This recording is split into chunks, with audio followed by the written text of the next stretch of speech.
The Bible's not fiction, but it's not nonfiction either. My hair's getting way too long for this. I think today's like the last day I'm gonna be able to do my hair. If you go into a bookstore or a library or anything like that, the entire thing is divided up into two sections. Fiction and nonfiction. Fiction, fanciful, fun, fake. Nonfiction, serious, legit, but true. So what's the Bible? The Bible's true, so it's gotta be nonfiction, right? Wrong. The Bible's not fiction, nor is it nonfiction, and I'm gonna explain why here in this video. Are you guys hungry? Yeah. So let's go McDonald's drive-thru, okay? Yeah. Alright, let's do it. Ready to go? Can I get 2 Happy Meals?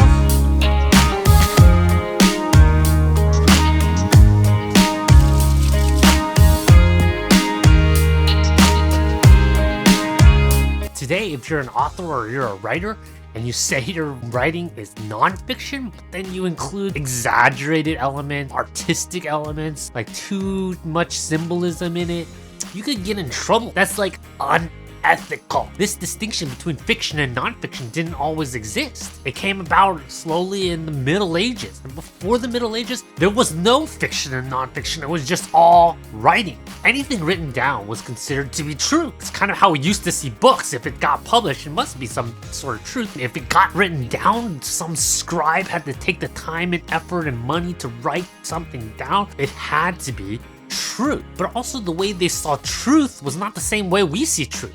We see truth as getting all the facts right, being accurate, being precise, being well-researched. Ancient people cared more if it felt true, if it had the ring of truth. Sometimes ancient historians even made up little pieces of history in order to fill in the gaps that didn't really make sense. Now, the Bible is not one type of book, it's not one genre, so some parts of the Bible, they care more about being factual, some parts of the Bible, they care a little bit less about being factual. But the point is that they didn't have this division between fiction and nonfiction. And so when we read the Bible today, we shouldn't put this framework on top of the Bible.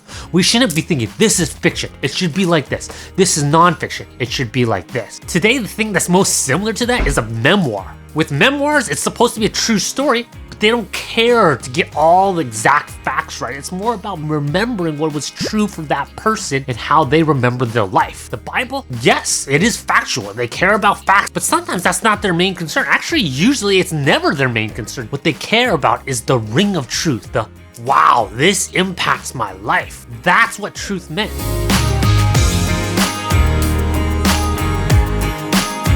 When we look at the Bible, we have to bring in all those fiction elements into the Bible, like metaphor, simile, motifs, typology, symbolism, and the arc of characters and how characters work and how characters are developed, and the script and the drama, all of those artistic devices, even some hyperbole. It's not nonfiction. It's not a reference manual. It's like a story, it's art, it's literature, it's fiction like that. But at the same time, it was considered truth, like more true than any nonfiction book today, more true than the dictionary, more true than an encyclopedia. They thought it was true of true of true. That's how much they respected writing. They respected writing so much that some ancient Jews would carry around little scrolls and put it as an amulet around their neck as kind of like a good luck charm. That's how much they cared and loved writing. So when we respect scripture the way ancient Jewish people did, it's a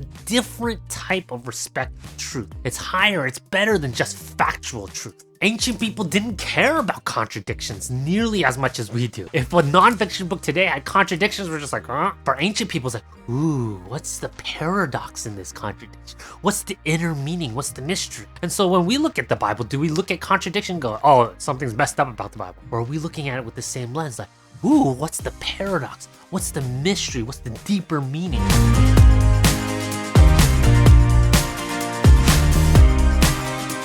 I was watching this Disney Plus teeny bopper movie called Stargirl, and there's a really good line in it. You think that things have to be real or magic, but the best things are both. Look at this bone. There is nothing more real than that. But that doesn't make it any less magical.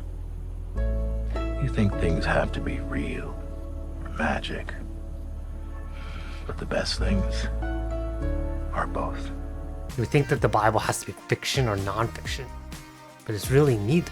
It's actually both. Nonfiction is dull. Nonfiction's boring. You don't want the Bible to be nonfiction.